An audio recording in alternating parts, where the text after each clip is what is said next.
Vamos lá, nós vamos então iniciando mais um dos nossos estudos do livro Memórias de um Suicida, segunda parte, os departamentos, capítulo 3, o manicômio. Esse é o nosso quarto encontro. No nosso encontro anterior, nós vimos aqui uma passagem que Camilo conhece uma das enfermarias lá do Hospital dos Servos de Maria. E lá então recebeu uma instrução bastante interessante, em que irmão João, o responsável por esse departamento, comentava sobre os internos daquele local, a ala masculina, nós conversamos inclusive sobre esse ponto. O Camilo ele traz para nós uma visão a partir da sua perspectiva daquela instituição. Então ele sendo um espírito na personalidade masculina, ele naturalmente estará ali junto com espíritos com essa mesma personalidade. Então nós desconhecemos, no que diz respeito aos espíritos suicidas, os espíritos em personalidade feminina.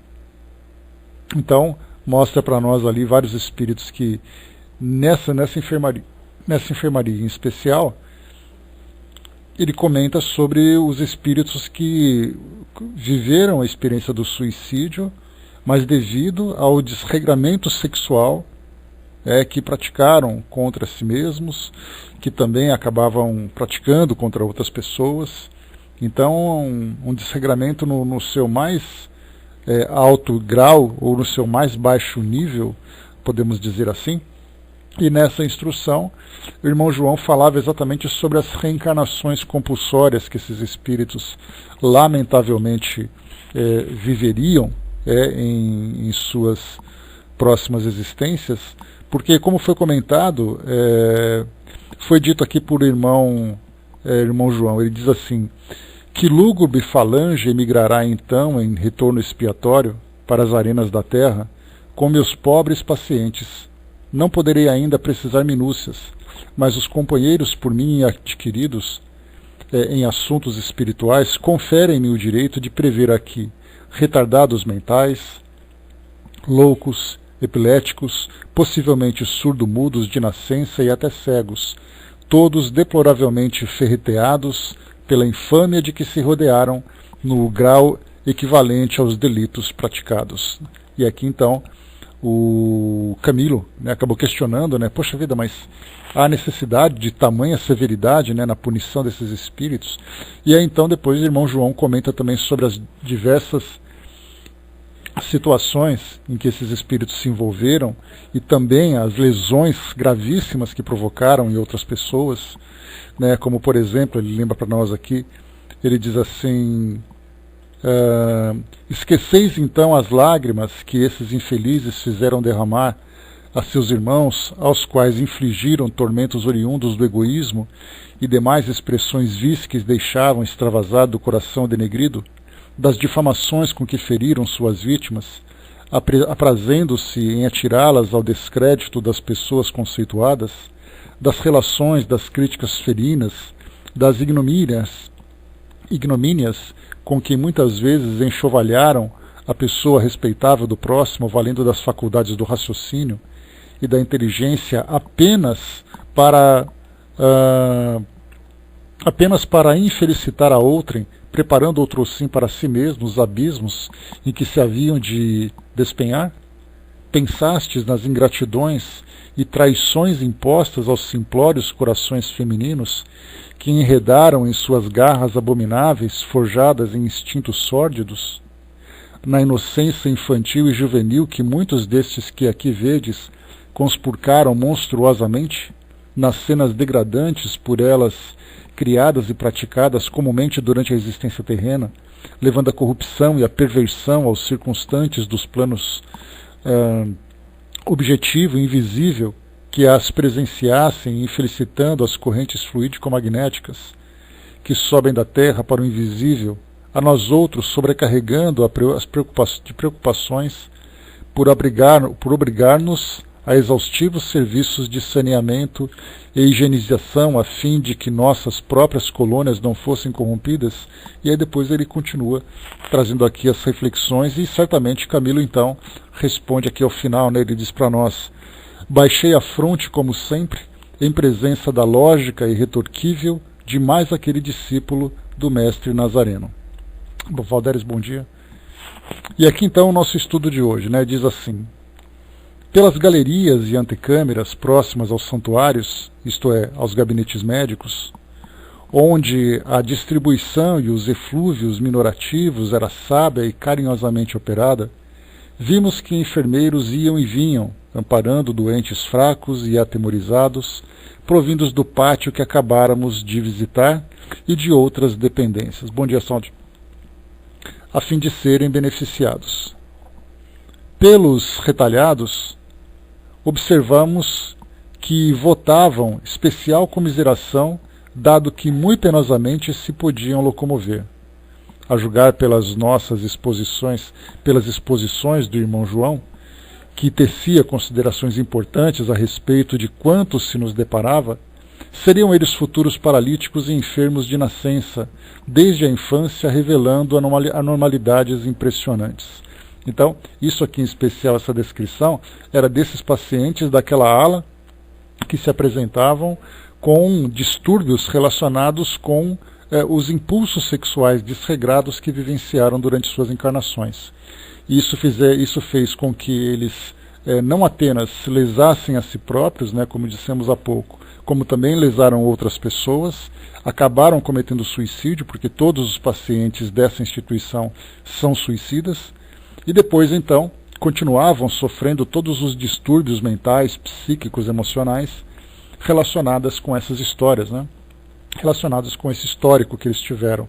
E aí então, preparando nova encarnação, eles então teriam certamente muitas lesões e muitas limitações ainda. Inicialmente, muitos pacientes reencarnariam de uma forma compulsória, obrigados a reencarnar para poderem estabelecerem aquele equilíbrio inicial, e depois outros teriam ali as suas programações para poderem dar continuidade nesse percurso evolutivo que estavam então trilhando. Com efeito, suas atitudes eram tolhidas por dificuldades extremas, de vibrações dispersadas que foram estas pelo choque terrível.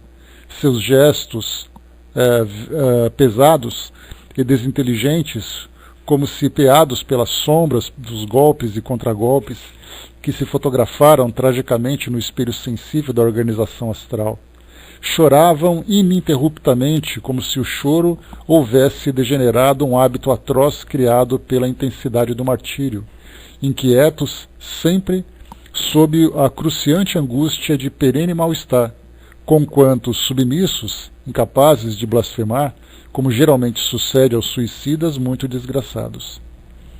Deixando, porém, para trás os santuários, onde não penetramos, atingimos salão amplo, espécie de auditório singelo e sugestivo, onde ensinamentos moralizadores eram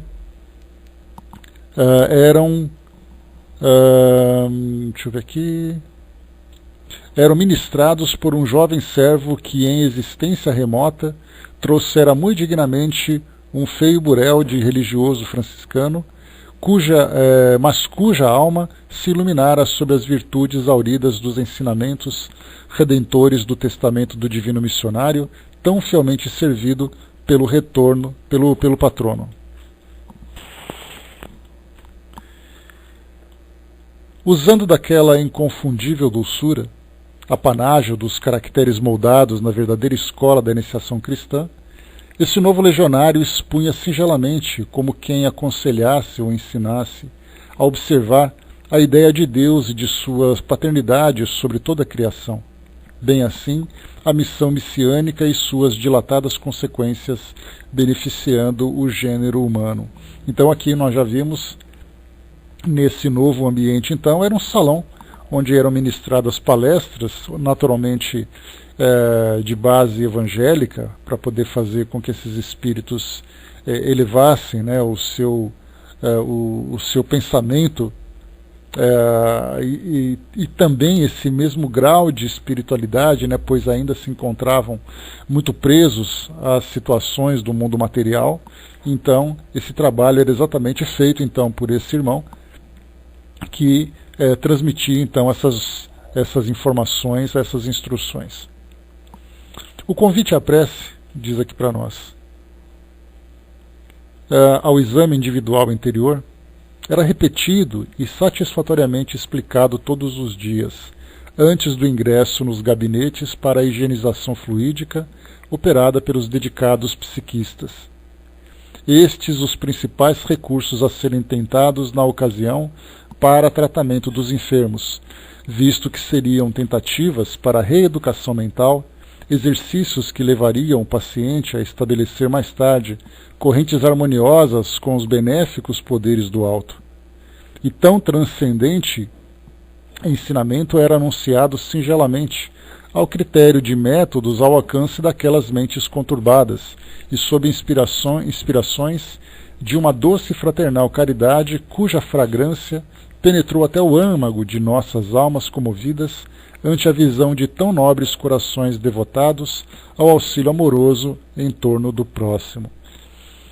Aqui, como mostra, né, métodos que esses trabalhadores utilizavam para poder acessar esses espíritos, né, tão conturbados, tão perturbados ainda, devido à condição em que se encontravam, né, notadamente espíritos num grau de loucura muito grande, devido às condições que viveram nessa transição do mundo material para o mundo espiritual. A gente lembra que o ato do suicídio, ele não provoca apenas, né, a lesão no corpo físico e, por consequência, acaba refletindo no corpo perispiritual, mas ele afeta também o estado mental do espírito, porque ele vai reviver todos os dramas, né, que acabaram levando a esse ato final, mas também a própria nova consequência, né, de sofrer a influência do corpo material em decomposição, o vínculo fluídico, né? Então tudo isso traz um alto grau de perturbação para esses espíritos. O próprio Camilo comenta no início, né, ele lembra que ficou durante 3 anos internado nessa instituição, desde o momento em que ele e aquele grupo, né, foram resgatados lá do Vale dos Suicidas.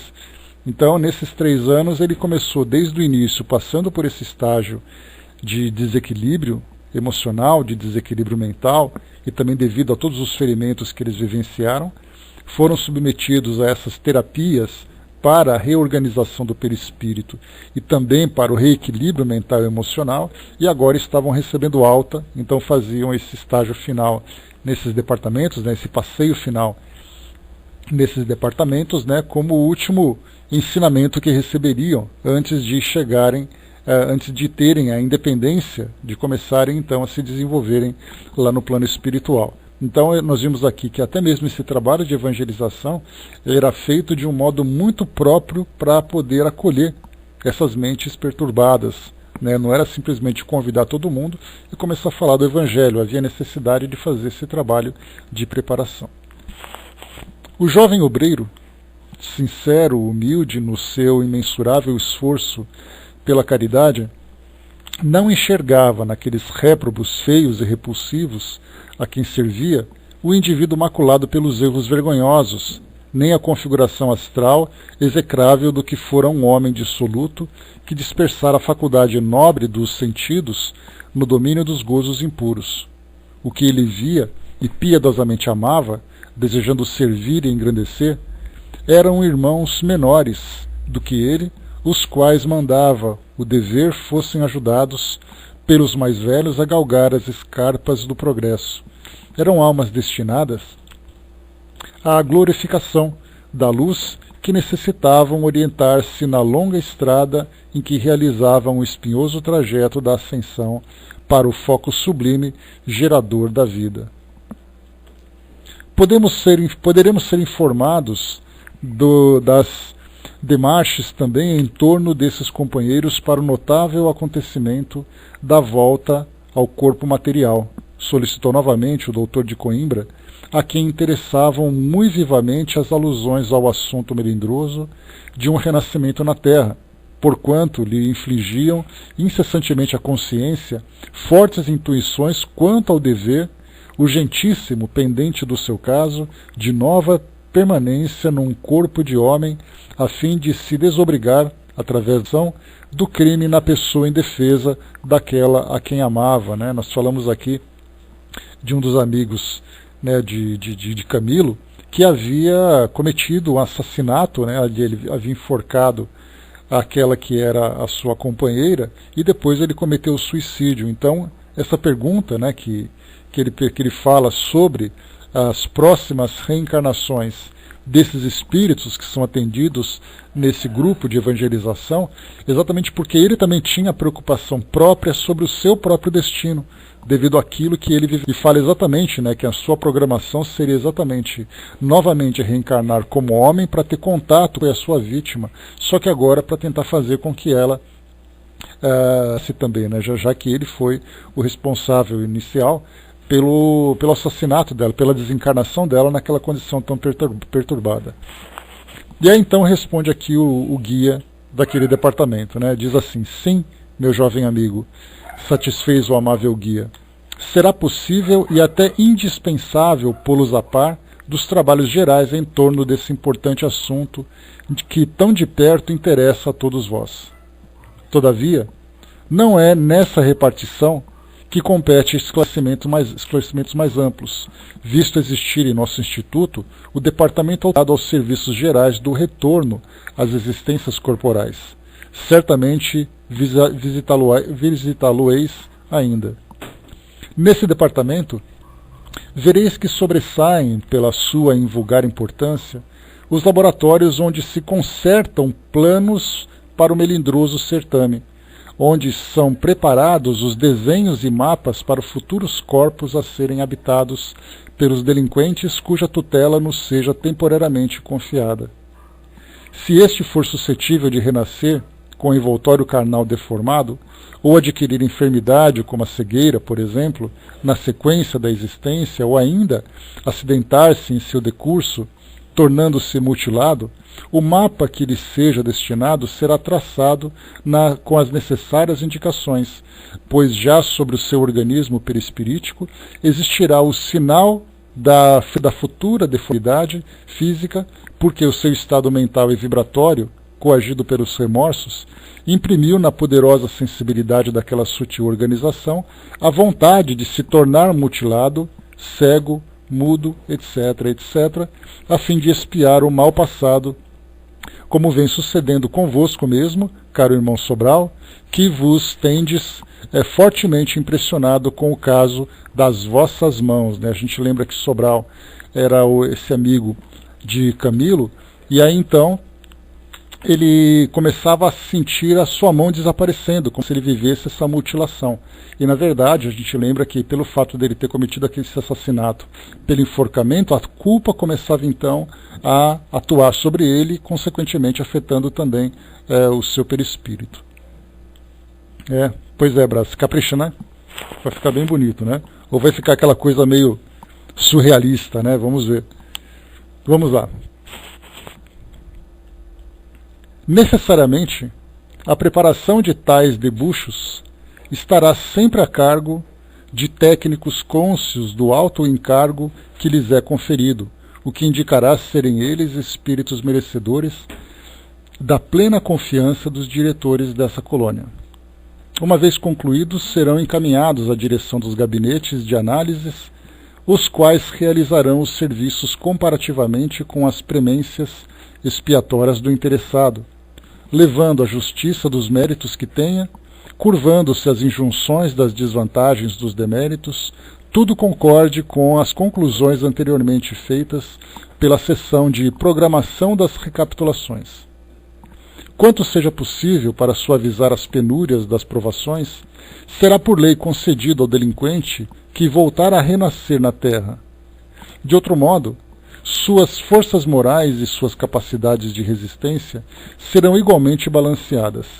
Então aqui atenuantes e agravantes são sempre consideradas, né, na programação, na elaboração dessa programação reencarnatória, aqui em especial no que diz respeito ao corpo físico, não às circunstâncias que o espírito vai viver. Né, porque a gente lembra que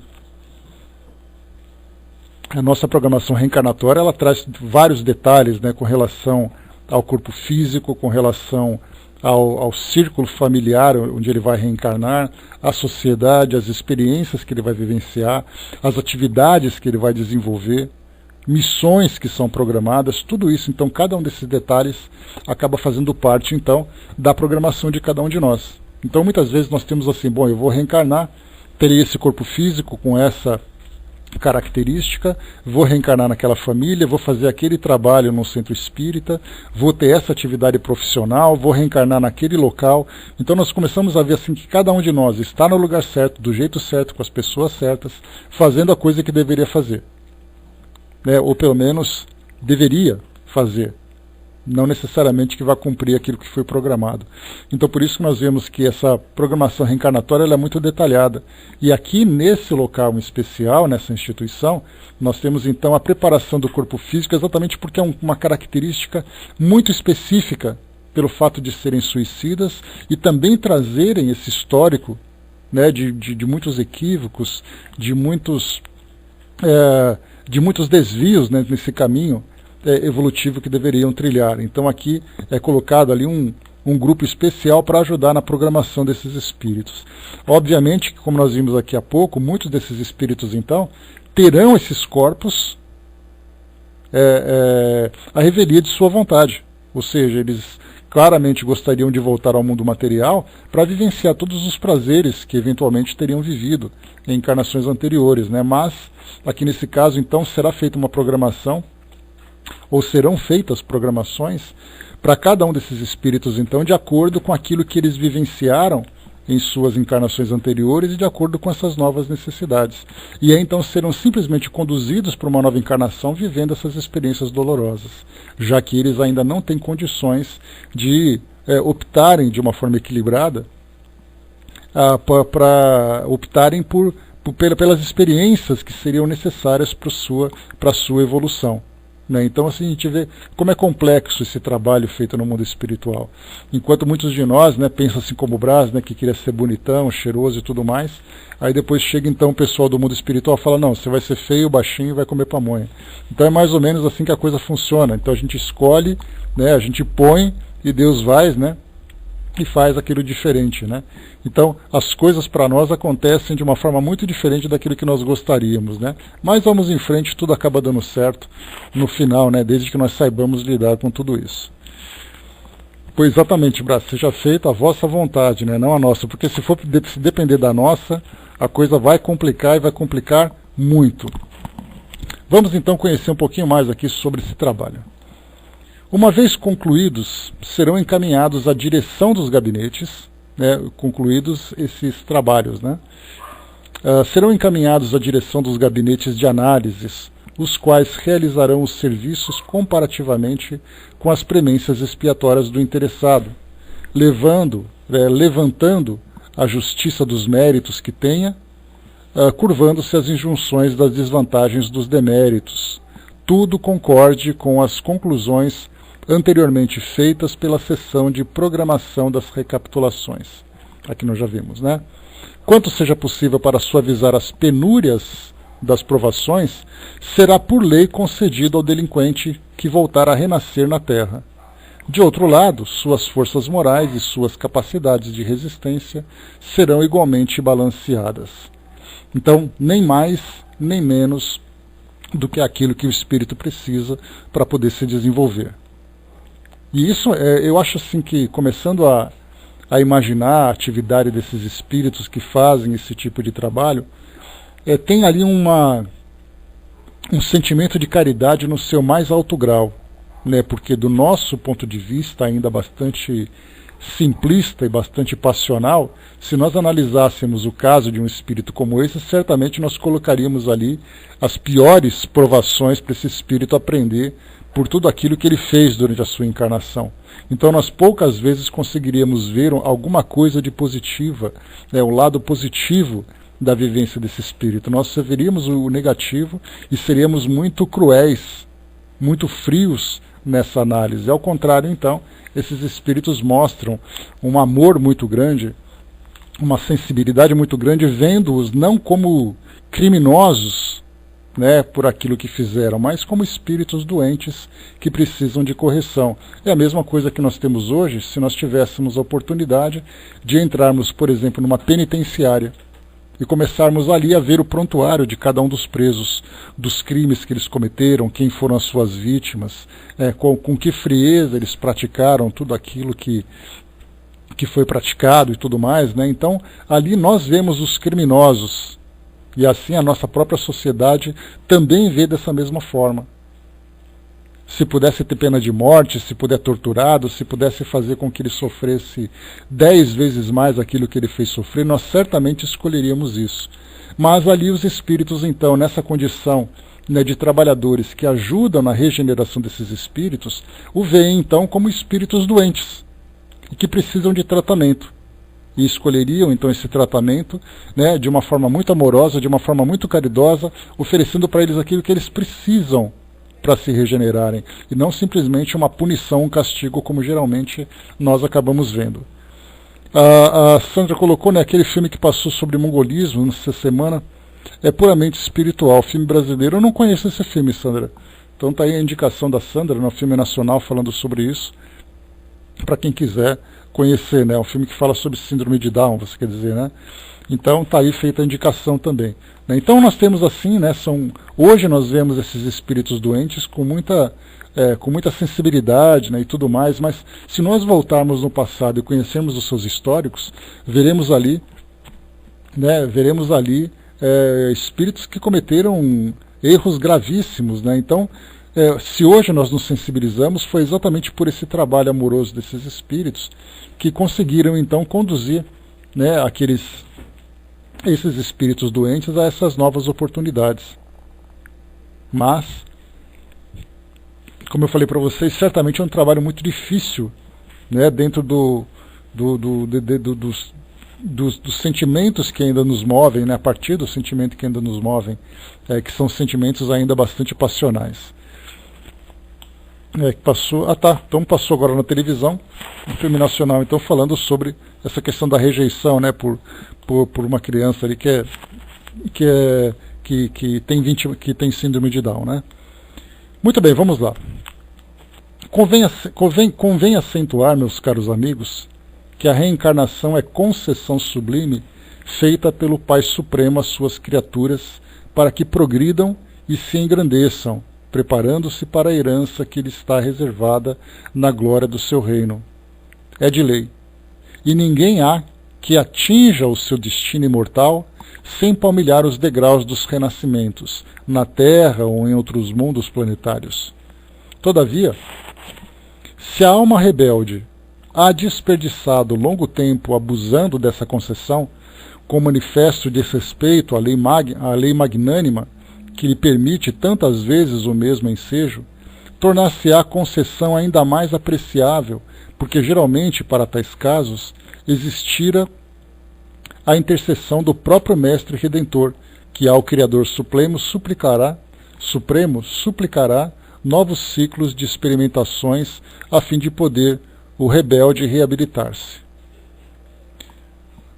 Do exposto, respeitável irmão, só nos cumpre concluir que, sendo o corpo físico terreno depósito sagrado, como verdadeira dádiva celeste que é, as criaturas encarnadas procederiam com muito mais inteligência se conduzissem à altura da concessão recebida, portanto-se com respeito, consideração e prudência durante o período em que se obrigassem a permanecer usufruindo das vantagens morais que a estrada no planeta lhes confere? E isso porque evitaria a repetição da existência expiatória, dolorosas e inevitáveis, resultantes que são do uso do desrespeito às leis veneráveis que é submetida à vida universal? Intervim eu, algo contrafeito. Só um instantinho aqui.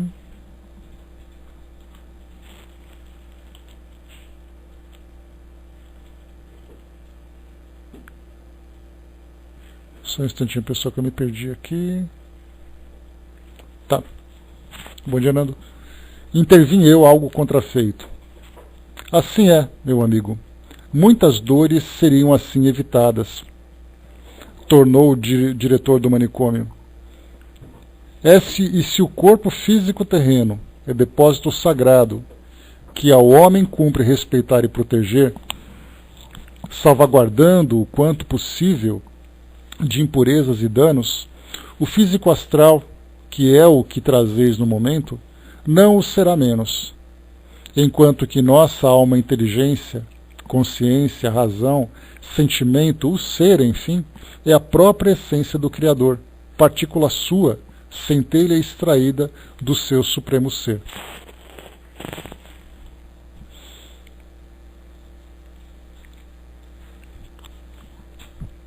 Por aí percebereis, meus caros amigos, que todos somos templos veneráveis, pois que possuímos a glória de trazer Deus em nós, e que quer, na terra, como seres humanos, ou no invisível, como espíritos libertos, devemos respeito e veneração a nós mesmos, bem assim aos nossos semelhantes, atendendo a que todas as criaturas são perfeitamente iguais diante do seu Criador, joias muito amadas do escrínio sempiterno daquele que é a suprema razão da vida.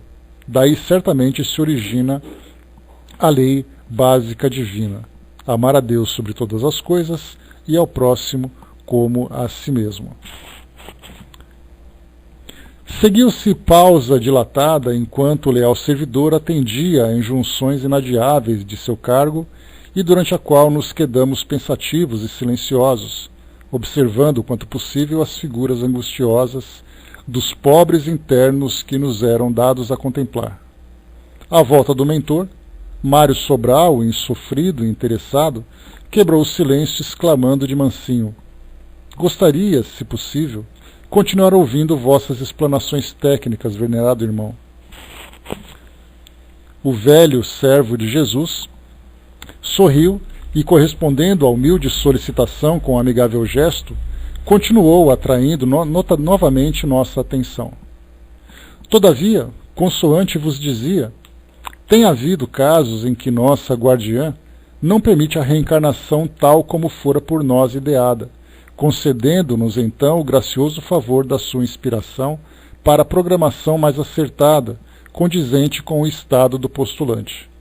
De qualquer forma, porém, os planejamentos para as peripécias de uma encarnação serão rigorosamente estudados, assentados, realizados e revistos, concorde sempre com a mais equitativa justiça, entrando em pleno cumprimento a alta expressão da sentença imortal sancionada pelo Mestre Divino, a qual vem esclarecer também todos os grandes e irremediáveis problemas que afligem e decepcionam a humanidade. A cada um será dado segundo suas obras. Comumente, é o próprio pretendente ao renascimento que escolhe as provações por que passará, os acres espinhos que lhe irão dilacerar os dias da existência terrena e onde convirá que remedeie as consequências do pretérito culposo. Ele próprio suplicará às potestades guiadoras ensejos novos que lhe permitam testemunhar o arrependimento de que se achar possuído, assim como o desejo de iniciar caminhada regeneradora que lhe favoreça a ocasião de corrigir-se dos impulsos inferiores que o arrastaram ao mau procedimento. E tais testemunhos tanto poderão ser efetivados num corpo relativamente são, quando dominem os sofrimentos morais superlativos, como no mutilado ou tolhido por enfermidades irremediáveis, tais sejam os agravantes da falta e deméritos acumulados. Assim sendo, o próprio paciente organizará o traçado dos mapas para o seu futuro estado corporal e a programação dos acontecimentos principais e inevitáveis que deverá viver, efeitos lógicos inseparáveis das causas criadas com as infrações cometidas, mas assistido sempre por seus mentores dedicados. No que concerne aos internados dessa dependência hospitalar, não será todavia assim. meus pobres pupilos não se encontram em condições de algo tentarem voluntariamente. Sua volta ao renascimento carnal será então o cumprimento de um dispositivo da grande lei, que faculta novo ensejo ao infrator sempre que houver fracassado o ensejo anterior. Será um momento de impulsão para o progresso, o medicamento decisivo que há de colocá-los em situação de convalescentes, assinalando a alvorada de etapas redentoras em seus destinos. Aturdido em presença de tão profunda quanto melindrosa tese, que eu bem o percebia, caberia em muitos volumes seguidamente, mais uma vez aqui, aturdido em presença de tão profunda quanto melindrosa tese, que eu bem percebia, caberia em muitos volumes, seguidamente perguntei ainda, enquanto caminhávamos demandando o exterior, cogitando o regresso. Desculpai minha insistência, venerável irmão diretor. Porém o assunto que acabais de expor, por seu ineditismo, pela intensidade e profundeza dos raciocínios que provoca, e inexcedível surpresa que proporciona ao seu pensador, não só empolga, como sinceramente comove. Seria acaso possível examinarmos desde já alguns desses mapas, mesmo antes da preparação dos que nos disserem respeito? Como são eles? Ou será tão nobre labor oculta aos olhos profanos? E sentia-me realmente comovido, acovardado mesmo, lembrando-me de que também eu era réu, que me suicidara fugindo à cegueira dos olhos, que tudo indicava teria o pobre Mário o seu futuro mapa corporal de mãos mutiladas, e que algo me segredava que eu deveria ser ainda cego, de qualquer forma cego. A gente lembra aqui no passado que Camilo Castelo Branco, então, ele era um escritor, acabou ficando cego, passando por dificuldades materiais, e ele acabou então cometendo suicídio, dando um tiro no ouvido, né? Então, e no caso do Mário, como a gente lembrou também, ele acabou cometendo suicídio depois do assassinato. Então ele já começava a prever qual seria ali o futuro que eles teriam em suas próximas encarnações. Mas aí vimos que a curiosidade acaba sendo muito maior, não uma curiosidade vazia, fútil, mas o interesse realmente em conhecer esse processo. Pediram então para analisar mapas de outros pacientes que estavam ali em processo de elaboração. O Brás coloca, acaba que seremos juízes de nossos atos do lado de lá. Uma coisa interessante, Brás, que nós lembramos sempre, é que quando espíritos, que nessa condição de débitos, principalmente débitos mais graves, que acabam sendo praticados, e os espíritos então chegam no plano espiritual, a culpa é tão grande que, se dependerem deles, eles vão se mutilar, eles vão se destroçar, eles vão escolher assim encarnações, provas e expiações extremamente dolorosas e pesadas. Isso porque eles estão motivados por essa mesma culpa. Esses juízes da própria consciência acabam sendo juízes muito severos. E aí então esses espíritos acabam então intervindo nesse processo, mostrando que é possível fazer esse trabalho de regeneração por caminhos muito mais leves, por caminhos muito mais produtivos. Que a punição por si só, ela não é produtiva. Ela faz com que o espírito até diminua a sua culpa, mas ela não produz. Então, nesse caso, eles fazem aquele equilíbrio. Vamos oferecer ali aquilo que vai despertar o espírito através da dor, mas ao mesmo tempo que vai fazer com que o espírito consiga se desenvolver nessa experiência, nessas condições. Então, por isso que nós não queremos, não podemos, fazer simplesmente escolhas. Porque primeiro as nossas escolhas seriam motivadas pelas nossas paixões. Seriam também motivadas pelas nossas culpas. Mas os sacrifícios, as renúncias que são necessárias por nosso progresso, geralmente acabam afetando exatamente aquilo que para nós é prazeroso. Ou então acaba não nos permitindo a punição que nós gostaríamos de impor sobre nós mesmos. Bom dia, Dudu. Então, por isso tem nesse caso, nesses espíritos aqui nessa instituição, fazem as escolhas para eles. Mas fora disso, numa situação mais assim dentro da normalidade, os espíritos então que fazem essa programação, na verdade eles vão fazendo uma análise. Eu acho assim que nós podemos deduzir que os espíritos permitem que nós mesmos façamos aquele traçado inicial para ver exatamente o que nós temos de consciência dos erros que foram praticados e das necessidades de acerto que nós precisamos alcançar. Então, eu acho assim que o primeiro passo é nosso, né? O que você acha que você deve viver? Talvez seria essa a pergunta. E aí os espíritos então ficam naquela expectativa para saber exatamente o que a gente vai escolher.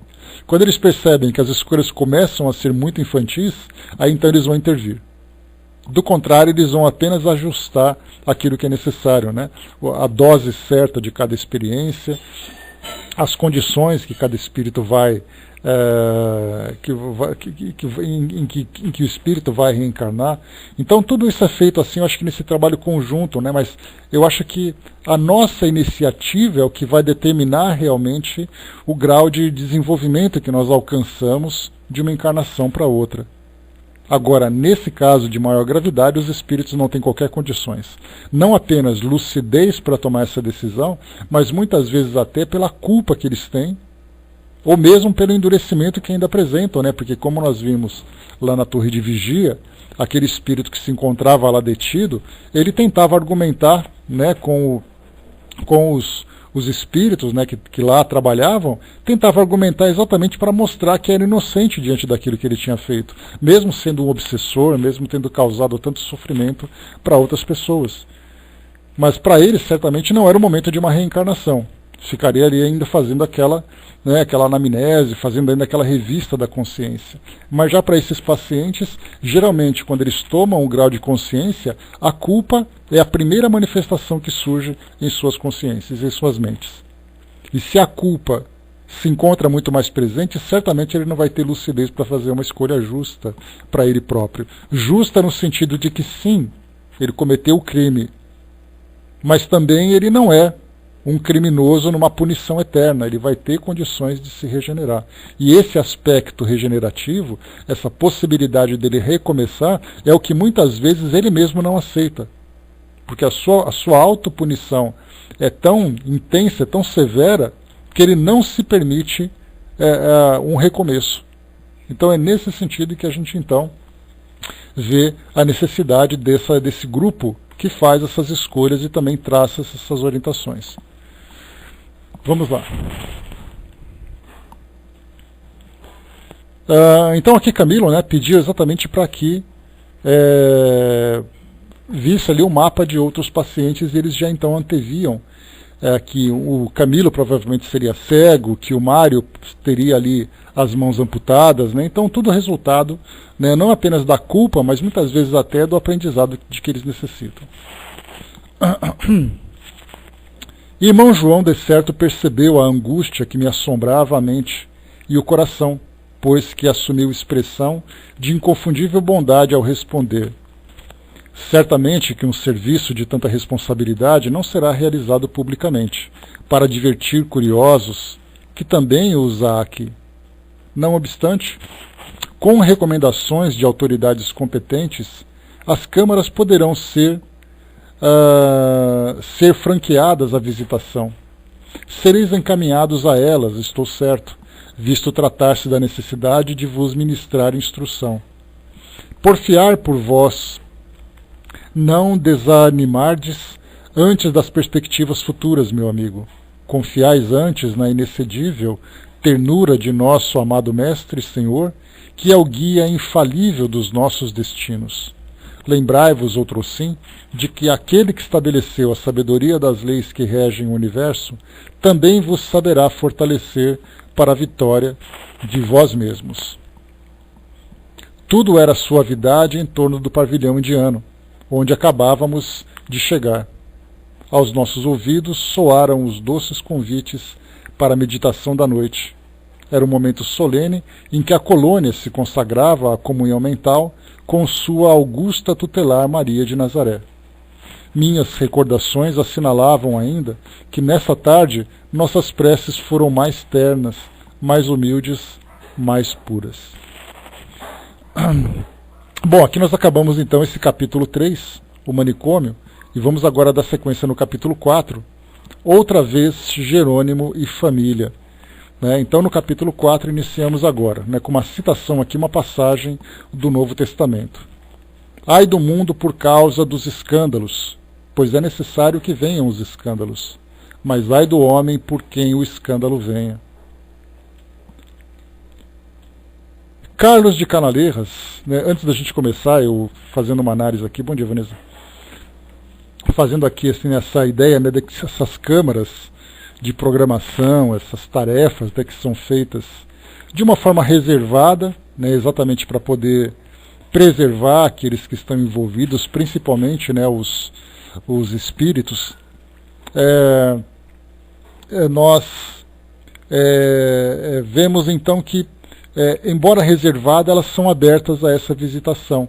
Então, para nós, né, que estudamos, que temos esse interesse em compreender cada vez mais, né, imagina o interesse que nós teremos no plano espiritual de conhecermos esses setores, de ver como tudo funciona, né? André Luiz ele vai mostrar um pouquinho para nós, lá em nosso lar, esses departamentos que ele visitou, já que ele tinha ali meio que um papel de correspondente do plano espiritual, trazendo para nós essas novidades, né? Mas nós, por nossa vez, teremos ali grande interesse em conhecer esses locais, educandários, hospitais, esses ambientes que acolhem espíritos sofredores, programações, locais de programação reencarnatória, enfim, né? Todos esses laboratórios, centros de pesquisa, olha quanta coisa aberta à nossa disposição para conhecermos, né? O que precisa, na verdade, nesse caso, é que o espírito demonstre a vontade de aprender. Porque nós lembramos, né, conhecendo um pouquinho daquilo que André Luiz traz, muitos espíritos chegam no plano espiritual muito mais preocupados com aquilo que perdeu, né, com aquilo que perderam. Então, perderam ali o seu patrimônio, perderam ali suas companhias, seus afetos, seus interesses e tudo mais, né? E o mundo espiritual aberto para tantas e tantas novidades. Então é como levarmos uma pessoa completamente desinteressada num local aqui no nosso planeta, né? Cheio de novidades, cheio de conhecimento e tudo mais. A pessoa pouco se interessa. Ela quer voltar para o mundinho dela e continuar vivendo ali, né, os seus pequenos prazeres, né? Então, para nós que temos oportunidade de compreender essa complexidade do plano espiritual e temos esse interesse em aprender, nós teremos no plano espiritual, então, um parque de diversões, que de diversão ali certamente não vai ter nada, mas vai ser para nós proporcionar grande prazer, né, pelo conhecimento que nós vamos adquirir, por toda essa novidade que se coloca à nossa disposição, né? Então, a gente vai se preparando já para o contato com esse novo mundo, com esse novo ambiente e com todas essas situações, e controlando principalmente, eu serei um desses, controlar, né, o desejo de fazer tudo ao mesmo tempo, de conhecer todos os lugares, o funcionamento de tudo, de querer fazer tudo junto. Então é algo que certamente vai despertar em nós ali um grande interesse. Muito bem, vamos lá. Carlos de Canaleiras viera buscar-nos ao pavilhão indiano ainda cedo, e após efusivos cumprimentos, dissera-nos: sou de opinião que a programação de hoje se inicie pelo isolamento. Encontra-se ali vosso amigo Jerônimo de Araújo Silveira, e aproveitareis o ensejo para fazer-lhe a visita que há tanto vindes projetando. Sentir-se-á ele certamente confortado com vossa presença, enquanto tereis cumprido o suave dever de solenidade, de solidariedade e fraternidade. A gente lembra então que Jerônimo de Araújo Silveira era aquele companheiro de Camilo, né, naquele grupo na enfermaria, que insistiu em visitar a sua família. E tamanha insistência então foi concedida a ele, mesmo que sabendo já, né, os espíritos que permitiam, Monteócrito principalmente, sabendo já que seria para ele uma visita bastante dolorosa, porque ele não estava emocionalmente preparado para isso, concederam então para ele essa oportunidade, enquanto o grupo, né, de pacientes, amigos, né, que dividiam com ele a enfermaria, ficavam então no plano espiritual assistindo a cada um dos passos que ele dava lá na sua terra em Lisboa, né, ali em Porto, Lisboa.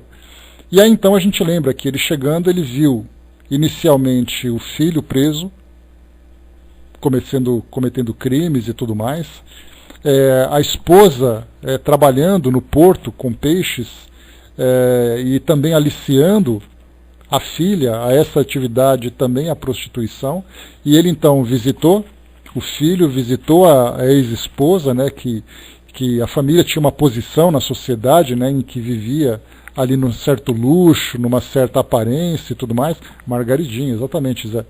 Então vivia ali com aquele luxo e tudo mais, e aí depois então ele caiu naquela desgraça material, e a esposa então o acusava dele ser responsável por eles viverem naquela pobreza. Aí ele não suportou isso tudo, cometeu suicídio, e a família então acabou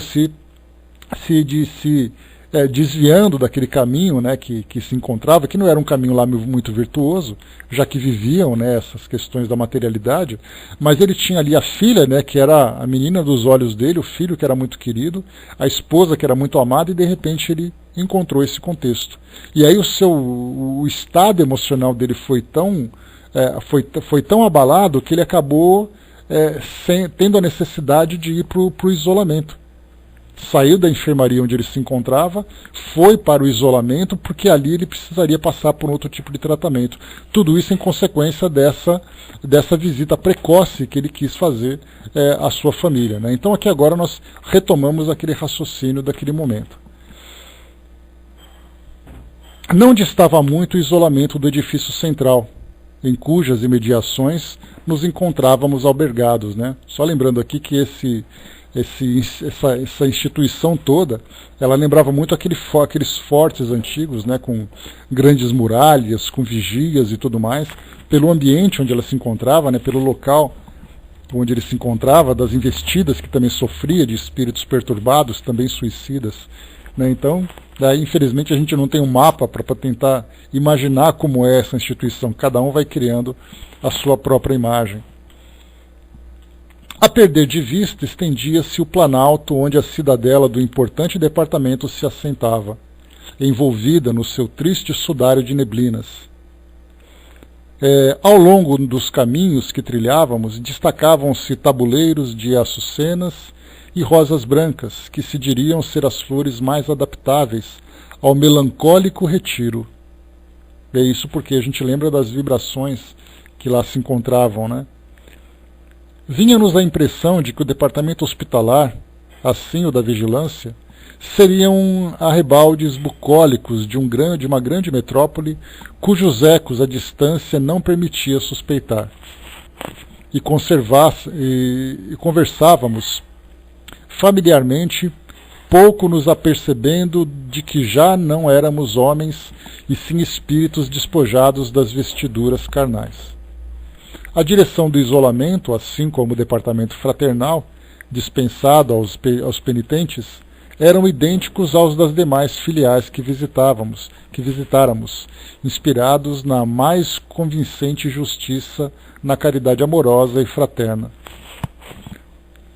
Encontravam-se, com efeito, asilados, além daqueles muros imensos, onde nem mesmo faltava a interdição de uma ponte elevadiça, pobres colegas nossos a quem as dores impostas pelo desânimo ou a revolta sobrepujavam as do arrependimento pelo mau ato praticado.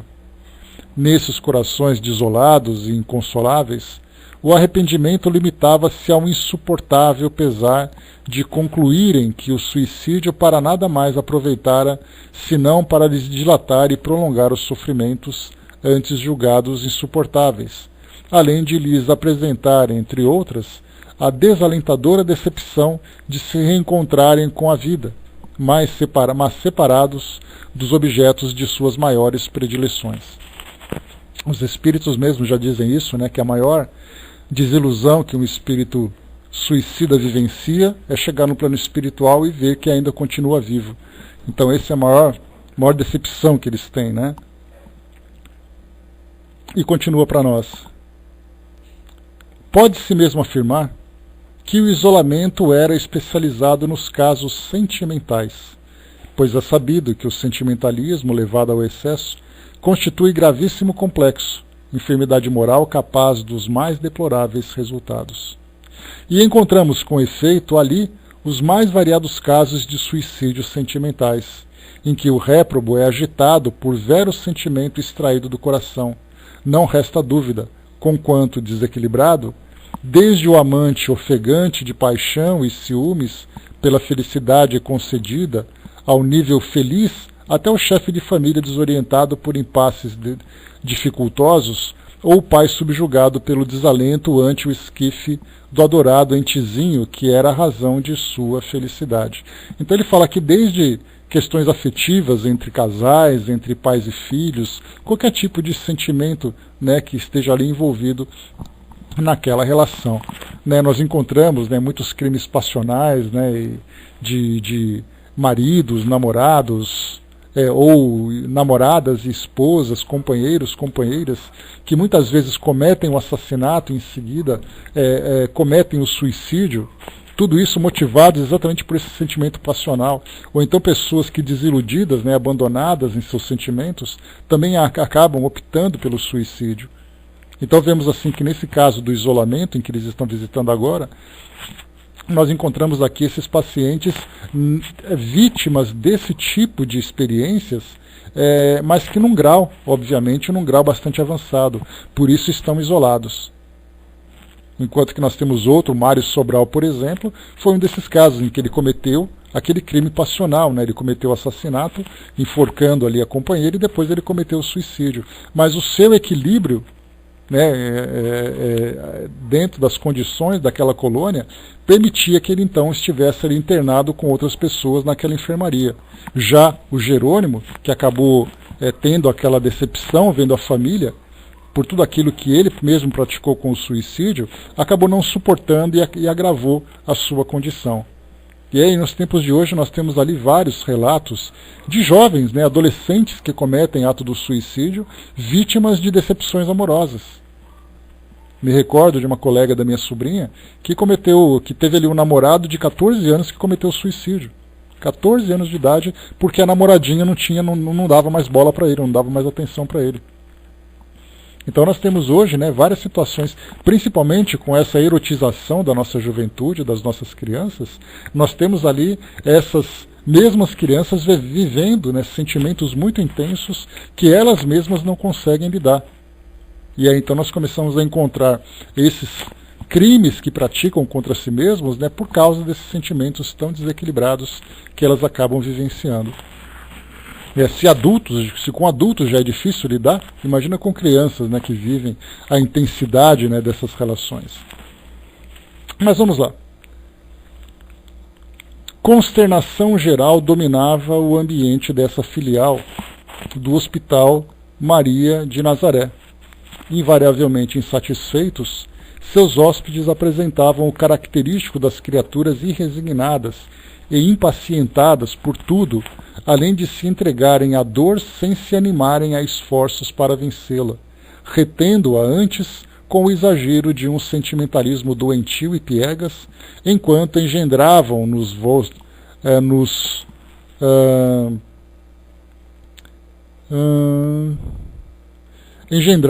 os motivos para sofrer através de autossugestões pesadas que lhes envenenavam todos os instantes. Então já vimos aqui as características dos pacientes desse local, né? Então eram, a princípio, espíritos rebeldes, que não se conformavam com aquilo que estavam vivendo ou com aquilo que viveram durante suas encarnações.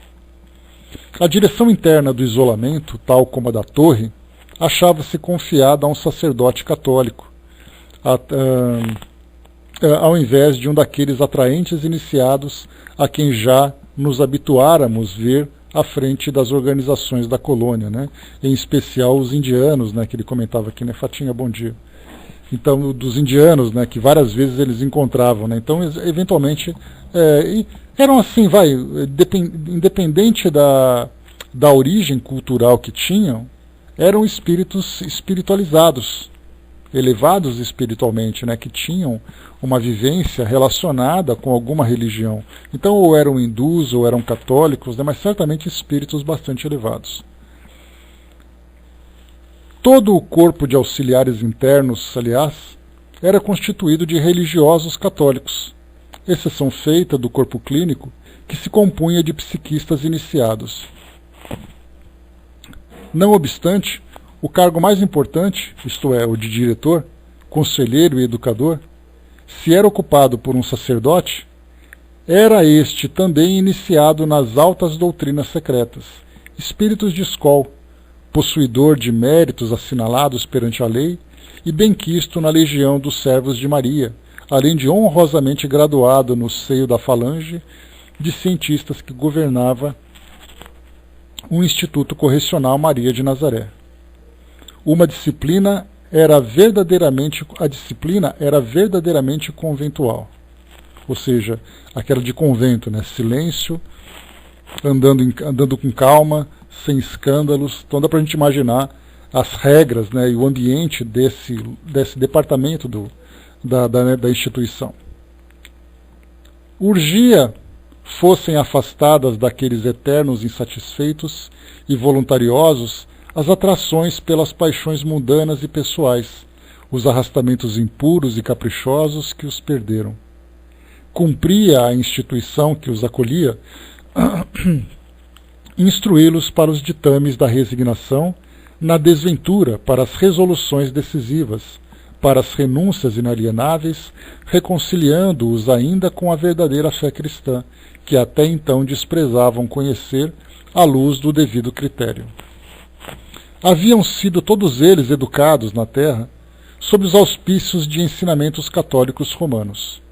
Em seus corações e em suas mentes, nas concepções religiosas que lhes dirigiam o pensamento, não existia local para conceitos outros que não aqueles provindos da Igreja, que acatavam desde a infância.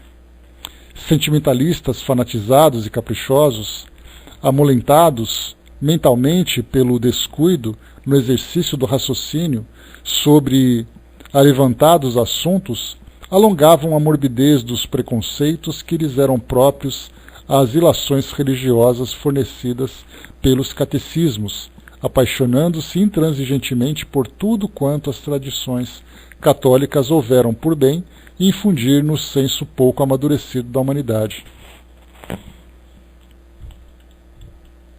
Muitos nem mesmo crença definitiva possuíam.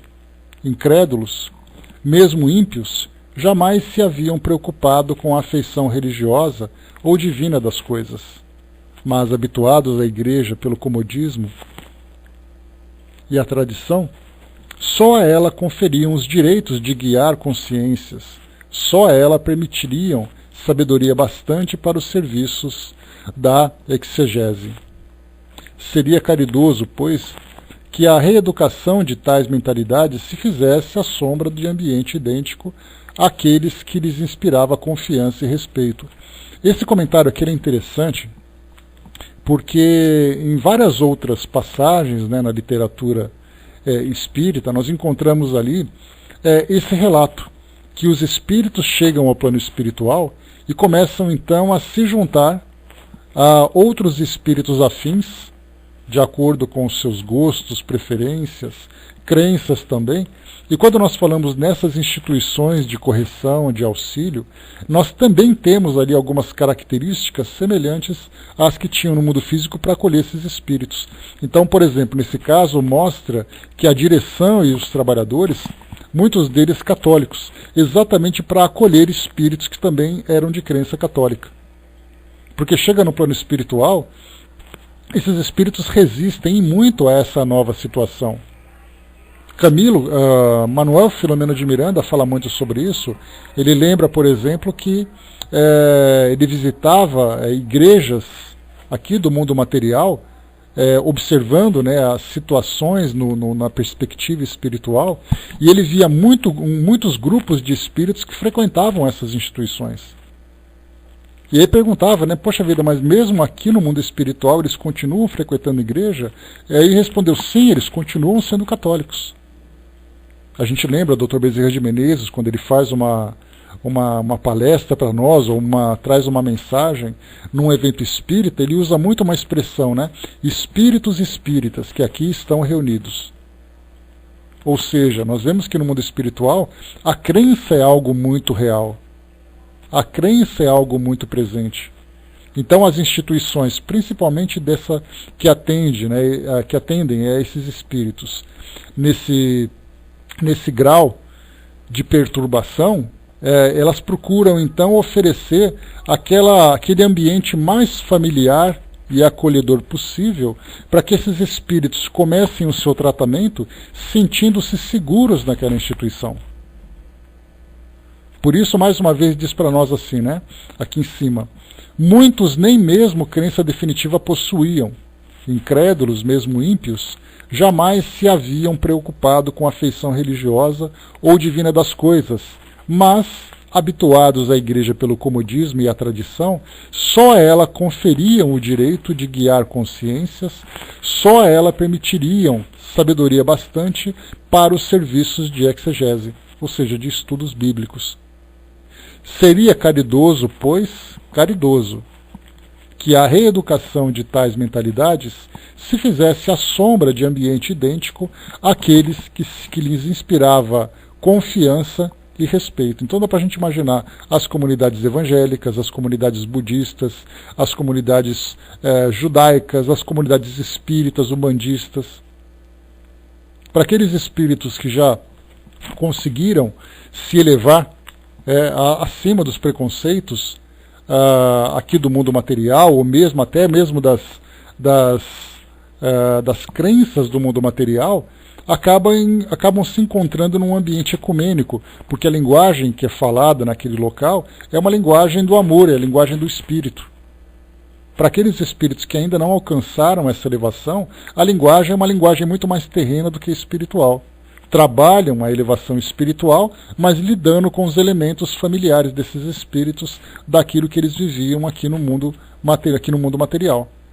Então nós, espíritas, chegaremos no mundo espiritual, vamos nos perguntar, onde exatamente nós nos encaixaremos? Será que nós teríamos facilidade suficiente para lidarmos com filosofias espiritualistas que não estejam ligadas aos preconceitos humanos? Ou estaríamos ali ouvindo palestras espíritas, ou falando sobre espiritismo, porque a gente não consegue aprender sobre outras coisas? Essa, então, é a grande questão que nós analisamos. O próprio padre, portanto, lhes falaria do Evangelho da Verdade para que aprendessem que, acima de seu fanatismo dogmático, pairava o eterno luzeiro de realidades que necessitavam aceitar, a fim de saberem venerar devidamente o Criador. O próprio padre instruí-los-ia sobre a vida no mundo astral, lecionando-lhes observações e experiências, varrendo-lhes do cérebro as suposições tacanhas a que se moldaram preguiçosamente, rasgando ao seu entendimento os véus do conhecimento verdadeiro, a fim de que concluíssem, por experiência própria, que, tanto no seio da religião como da ciência, poderá resplandecer o ardor daquela fé que norteia o coração para o alto, purificando ao calor sempre vivo do amor de Deus. Cientificado do desejo que trazíamos de visitar um amigo ali retido, após a visitação, cujas minúcias omitiremos, por apresentarem a generalidade das demais, Padre Miguel de Santarém, maioral da comunidade, exclamou bondosamente, entre risonho e satisfeito: Fizestes bem em vir, meus filhos. Agradeço-vos o afetuoso interesse por um companheiro de jornada tão carecedor de reconforto como este em questão. Visitar um enfermo, reanimar com a presença consoladora o pobre detento entristecido pela angústia de remorsos implacáveis, é obra meritória sancionada pelo modelo divino, amigo dos pobres e pequeninos. Jerônimo ficará satisfeito, mandá-lo-ei chamar imediatamente. Bom dia, Andréa. Então aqui, a gente para o nosso estudo, já chegando aqui nessa parte final. Deixa eu ver aqui se dá para a gente seguir. Acho que dá para seguir mais um pouquinho, vamos lá.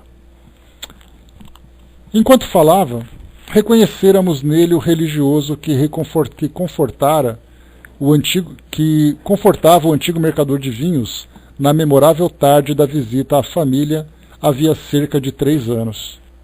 Irmão Teócrito, conforme estamos lembrados, requisitara-o a fim de assistir o revel, a pedido deste mesmo, e desde então encontrava-se Jerônimo sob as vistas do competente conselheiro. Enquanto aguardávamos a presença do companheiro de desditas, ia dizendo o diretor do isolamento: vosso amigo entra em fase de transição, precursora do restabelecimento. Podereis apreciar nas circunstâncias que o rodeiam o padrão dos demais internos do nosso educandário, pois o isolamento se interessa por casos que têm mais ou menos os mesmos fundamentos, como não deixa de também suceder com as demais organizações do nosso Instituto. Após vencer a apatia a que o conduziram as revoltas improfícuas resultantes das desilusões cruciantes, estará preparado para a repetição das experiências em que fracassou. Então, inicialmente aqui ele coloca, né?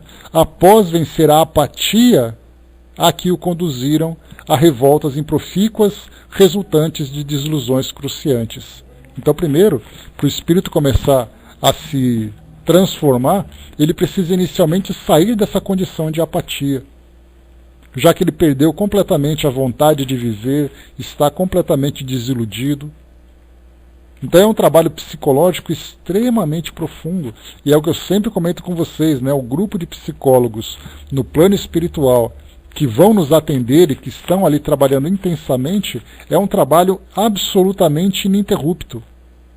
Porque todos nós, na condição em que nós nos encontramos ainda, né, em espíritos, em provações e expiações, chegamos no plano espiritual querendo conversar com as pessoas, querendo falar, querendo ouvir, querendo conselhos, precisando reorganizar as ideias, reorganizar também os próprios sentimentos. Então, nós veremos lá um grupo significativo de trabalhadores com esse conhecimento, né, e só que utilizando métodos que vão muito além da psicologia terrena, já que eles falam não apenas daquilo que o espírito pensa, daquilo que ele sente, mas analisa também todas as experiências que ele vivenciou nas suas encarnações anteriores. Então é destrinchado ali, né, aquele fio que vai trazendo ali histórias das mais antigas, complexos, culpas, medos, frustrações, dentre tantos outros sentimentos que se encontram ali desequilibrados, né, e que também são desequilibrantes. Deixa eu ver mais aqui. Tá bom, vamos parar por aqui então, né? Porque depois ele vai continuar falando um pouquinho mais sobre o nosso amigo Jerônimo. Então a gente continua no nosso próximo encontro a partir desse ponto, na página 167 desse capítulo 4, Jerônimo e a família dele. Né? Chegou para arrumar cadeira, Andréa. Não pensa que você vai sair de mansinho, não. Então,